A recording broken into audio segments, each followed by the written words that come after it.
আসসালামু আলাইকুম। ঈদ মোবারক, ঈদ মোবারক, ঈদ মোবারক। সকল দেশবাসীকে আমাদের পক্ষ থেকে ঈদ মোবারক।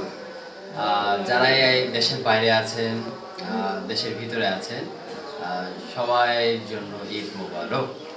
আর আরেকটা কথা যেটা থাকে সেটা হলো যে যারাই কোরবানি দিচ্ছেন তারা সঠিক নিয়মে দিয়ে, আর যারা কোরবানি দিচ্ছেন না তাদের কোরবানি তো উপর আল্লাহ কবুল করে নিবে।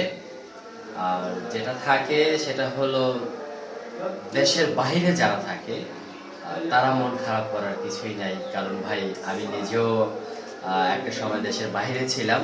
আর এটা আমি জানি যে আপন মানুষের সাথে না থাকাটা কতটা যে দুঃখজনক, এটা আমিও জানি, কারণ আমিও রোজার ঈদ, কুরবানির ঈদ আপন মানুষ ছাড়া ঈদগুলো পালন করেছিলাম। অনেক কষ্ট, মানে এটা বলার মতন না, জানি আপনাদের অনেক কষ্ট।